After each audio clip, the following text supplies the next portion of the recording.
मुरादाबाद संभल दंगे में घायल पुलिसकर्मियों के प्रति संवेदना दिखाने की मिली सजा। काफिर कह पति ने दिया 3 तलाक।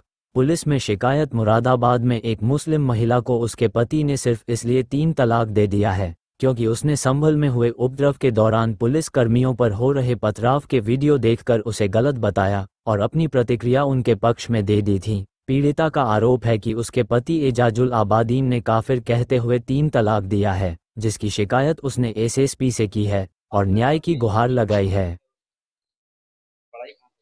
मैंने एमकॉम किया हुआ है और मैं जॉब भी करती थी पहले। अभी मेरे पास जॉब नहीं है क्योंकि मेरा 5 महीने का छोटा बेटा है इनका, जो मैं उसको बीमार भी बहुत है। मैंने एसएसपी में। अभी उन्होंने बोला है कि हम इसके अगेंस्ट कुछ प्रेगनेंसी की हालत में मैं गई थी जब ये मुझे छोड़कर चले गए थे। इनको ढूंढने के लिए मैं गई थी। सुनवाई कुछ नहीं हो रही थी। बहुत थाना कटघर में।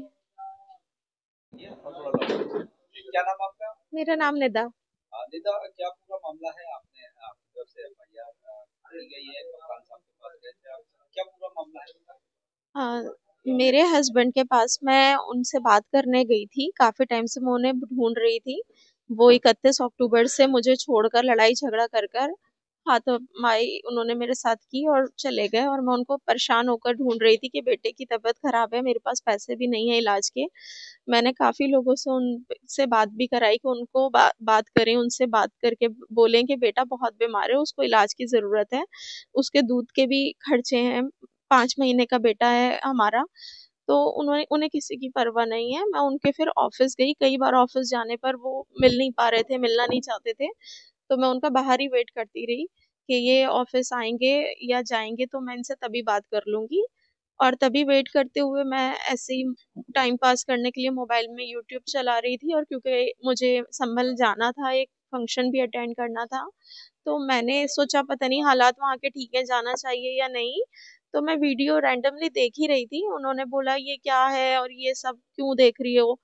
तो मैंने कहा इसमें कौन सा गलत बात है अगर मैं कुछ देख रही हूँ। और सबको अपना अपना हक होता है, जो भी किसी के साथ गलत हो रहा है उसके लिए आवाज उठाने का। आप भी तो मेरे साथ गलत कर रहे हो, तो मैं भी तो आवाज ऐसे उठा सकती हूँ, मुझे भी हक है। तो वो कोई गलत नहीं कर रहे हैं जो भी कर रहे हैं।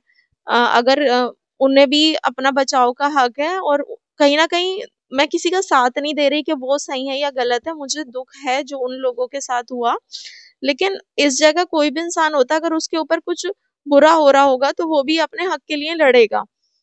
तो उस पर बोले तू काफिर है, तू मुसलमान नहीं है, तू तो पुलिस का साथ दे रही है, बस वो तेरे माई बाप है पुलिस वाले, ये है वो है, और तू कितना सोच ले मैं तेरे साथ नहीं रहूंगा, नहीं रखूंगा चाहे कुछ भी हो जाए। और यहाँ अभी मैं तुझे इसी वक्त तलाक देता हूँ, 3 तलाक मैं देता हूँ, और तू अब मेरे साथ नहीं रहेगी कभी, यहाँ से निकल जा, अब मेरा तेरा कोई वास्ता नहीं है। मैंने कहा ऐसा मत करो, बच्चे का सोचो, छोटा बच्चा है, बीमार है। तो बोले बस जा, अब निकल, बस मेरा हो गया, बस तेरे साथ इतना ही था। हाँ यही वजह रही, और क्या वजह थी, मैं क्या ही बात कर रही थी। और कितना टाइम हुआ आपकी शादी? हमारी शादी को इस 17 तारीख को पूरे 3 साल हो रहे हैं। जी मेरा बेटा है 5 महीने का।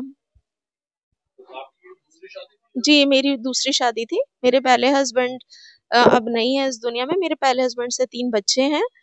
ये मेरे बच्चों को भी नहीं रखना चाहते हैं, मुझे भी नहीं रखना चाहते हैं, अपने खुद के हुए 5 महीने के बच्चे को नहीं रखना चाहते हैं। प्रेगनेंसी में ये मुझे छोड़कर 2-2.5 महीने के लिए चले गए थे। बहुत मुश्किल से जबरदस्ती मैं इनके घर जाके बैठी कि मुझे एटलीस्ट डिलीवरी ही कराएं मेरी, मेरे बच्चे मासूम है, वो थोड़ी हॉस्पिटल लेके जाएंगे।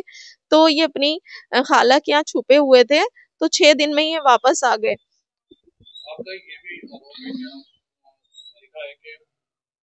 शादी करना नहीं चाहते थे वो आपसे? जी जी शादी से पहले ये मेरे साथ गुड़गांव में मिले थे और इन्होंने मुझे जॉब के लिए बोला था कि बहुत अच्छी जॉब लगवाएंगे। इस मसले में हमारी बात होती थी और इन्होंने मुझे गुड़गांव में अपने यहाँ बुलाया था और मेरे साथ बहुत ज्यादा गलत किया था। और मैंने इनसे बोला तो उन्होंने कहा मैं तुम्हें प्यार करता हूँ, मैं शादी करूंगा तुमसे, हम कल ही निकाह कर लेंगे।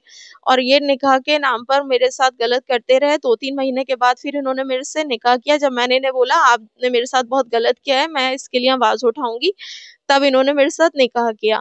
निकाह के बाद भी इन्होंने उस रिश्ते को छुपाने के लिए मुझे कस्में दी, ना ही मेरे घर वालों को बताने को बोला, ना खुद अपने घर वालों को बता रहे हैं। मैं प्रेग्नेंट हुई, मेरा एक मिसकैरेज इन्होंने मेरे साथ जबरदस्ती की, जिसकी वजह से वो मेरा 3 महीने का बच्चा खत्म हुआ। उसके बाद मैं दोबारा से प्रेग्नेंट हुई, तब मैंने अपने घर वालों को बता दिया, इनसे कसम तोड़वा के कि मेरे घर वाले तो राजी हैं, आप उनको बताएं। तो इन्होंने मेरे घर वालों को बता दिया। उसके बाद मैं प्रेग्नेंट हुई। तो वो प्रेगनेंसी में जब मैंने 5 महीने की हो गई तो मैंने इनसे दबाव बनाया कि देखें बच्चा होने वाला है। किस किस उसकी जॉब के लिए ये मेरे ससुराल, जो मेरे पहले हस्बैंड लाजपत नगर में रहते थे, उसी गली के रहने वाले हैं। मैं इनसे एक शादी में मिली थी। जब मेरा डिवोर्स हो चुका था मेरे हस्बैंड से, 10 साल की मेरी शादी थी, तो मैं शादी के बाद भी हमारे ताल्लुकात ऐसे खराब नहीं थे मेरे पहले हस्बैंड से भी। मैं उस घर में आती थी, अपने बच्चों के साथ टाइम स्पेंड भी करती थी, मैं बाहर जॉब करती थी। और मैं शादी में एक मिली थी, जो उसी मोहल्ले की एक शादी थी, वहां इनकी मम्मी ने मुझे इंट्रोड्यूस कराया था इनसे कि तुम अच्छी जॉब करा देगा ये बेटा मेरा, ये विजन एक्सपोर्ट में काम करता है।